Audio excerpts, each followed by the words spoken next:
And welcome back to another BobBlast I. I'm Bob Burridge, and this one is all about painting with a light touch. You know, most of you know me, I'm kind of throwing and slashing paint all over the... Sometimes I like to go into the studio and spend some quiet time with Bob. Can you imagine that? So when I'm like that, I kind of use a watered down acrylic paint, Holbein Acrylic Paint.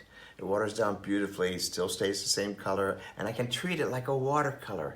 It's kind of a peaceful time for me to be in the studio, as opposed to rousing music and throwing paint all over the place. Let me show you the materials I'm going to be using. This is a Fabriano, but it's a smooth surface. No, most of you know me as kind of a rough surface. This is hot press, because I want it to the paint to flow like a watercolor. So hot press, so it's smooth. Big brushes. These are my acrylic paints, my Holbein acrylic paints. Basically, it's white, black, and primary magenta. I have my luminous hot pink. I have my my red here, and compost blue number 2. I have some ultramarine. This is pyro red, by the way. I forgot what the name of it was. And big brushes, and that's all I'm going to be putting on my table. And again, remember, this is not going to be lots of circus music and Yahoo and all. This is more my quiet side. Can you imagine that? So let me get started how I paint a vase with some simple bouquet of red flowers. Let's get started.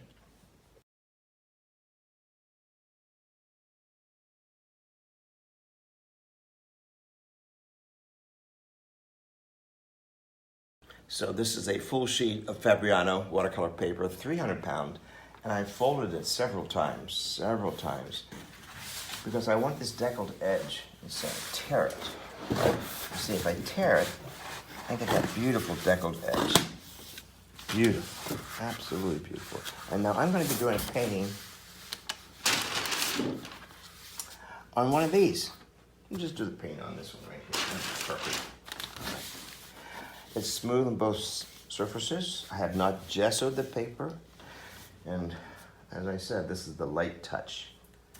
So I'm going to start off with a vase. A couple things you'd think about.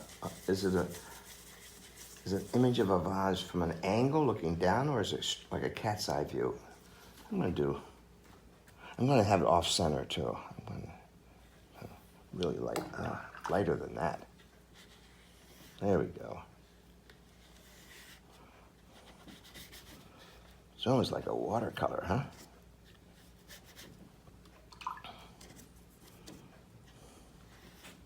Yeah, I like the shape. Give it a little bit of a lip. There we go. And the bottom. Now, if I'm going to be looking down on it, it's going to be radiused. The water's going to be radiused, like that. Bottom is going to be radiused. Wipe it off, I love this. I'm making it even lighter.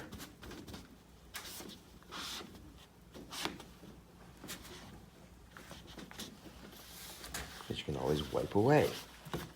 I want it to be more dramatic later on. I'm going to also determine the light source. So I want the light to be coming across here. So it sits on its own shadow. Sits on its own shadow. Here's that little hot spot that comes out of the bottom. I'll refine that a little bit later on. Again, making the soft edges.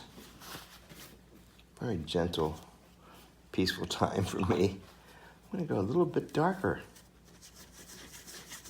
just to start putting in some shadow areas.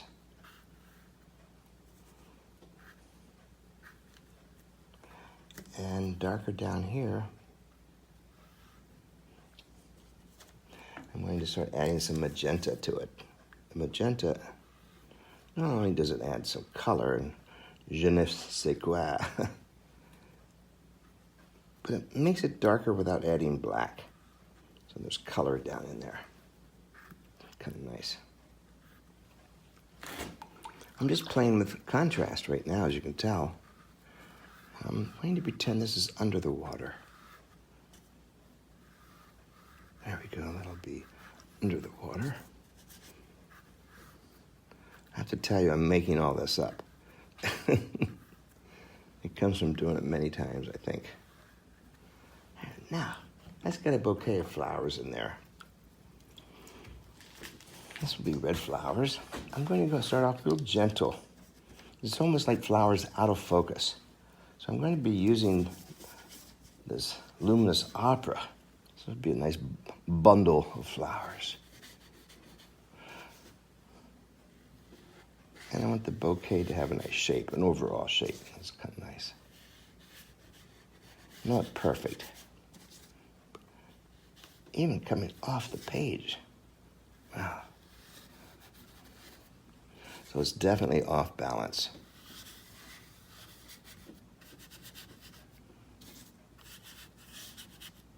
Bring some of that color down into here. Pretend it's reflecting. Why not? I have the color on my brush. May as well use it. See how light this is? That's nice.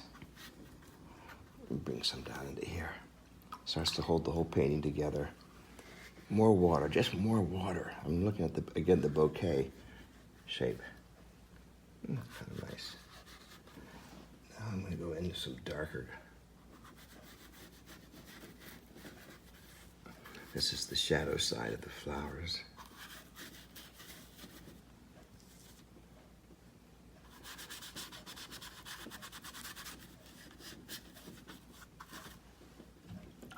And a lot more, just water on the brush. You see, because it is hot pressed, it sits on top of the paper a little bit longer.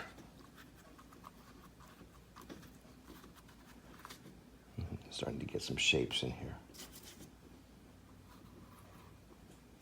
I'm working with just blues and the reds.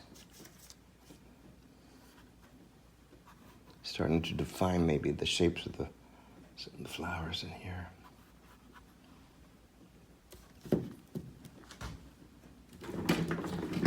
I've got black. I have some yellow here. I'll make my own green. Black and yellow.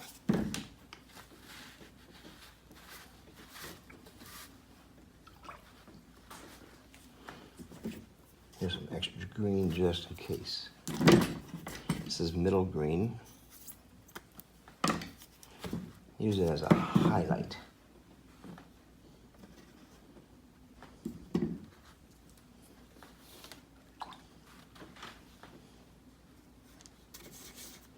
Some black in here right now.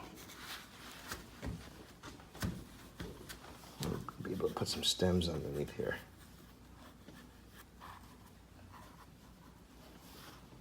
A lot of contrast in here. Here's the top edge of the lip of the vase. Might even come over a little bit. Yeah.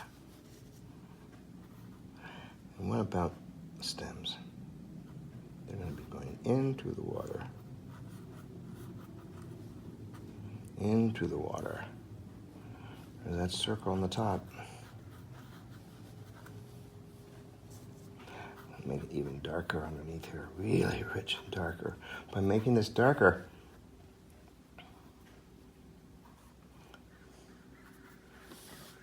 it makes the flowers brighter. There we go. Get back underneath the water again. It's a different color because it's in water this time.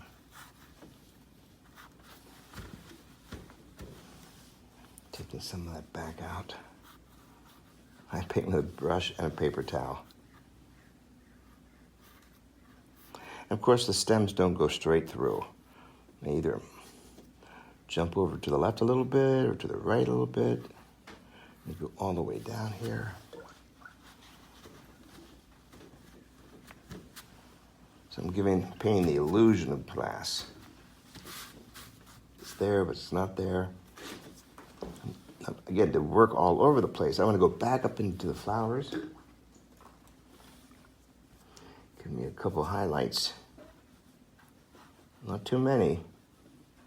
I want this to be light.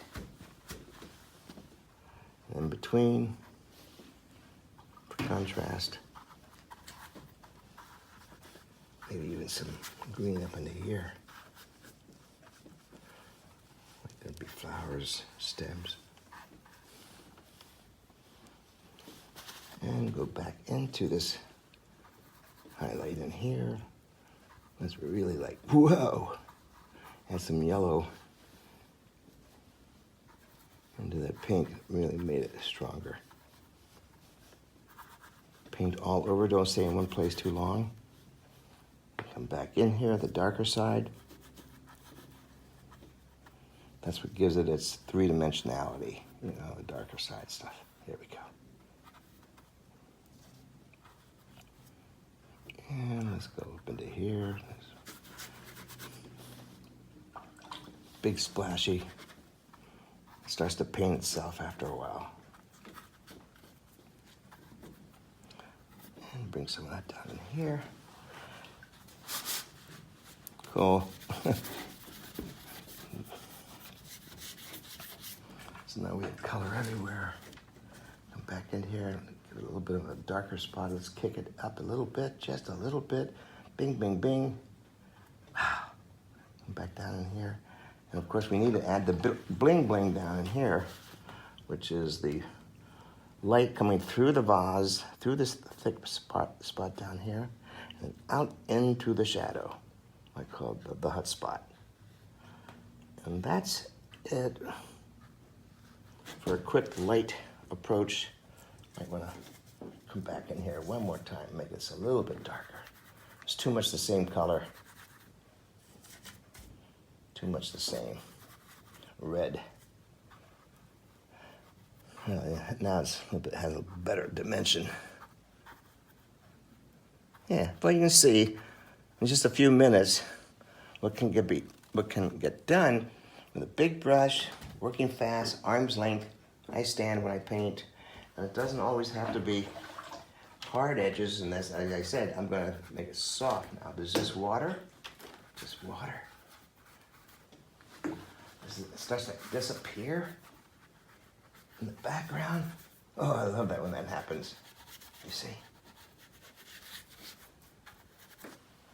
So they get their whites, they get the white of the paper and the color and light touches. It's a great way to relax and breathe. Don't forget to breathe. Well, I hope you've had a good holiday and get back down in that studio and just relax, clean out your tables and paint with more water and lighthearted. See you on the next BobBlast.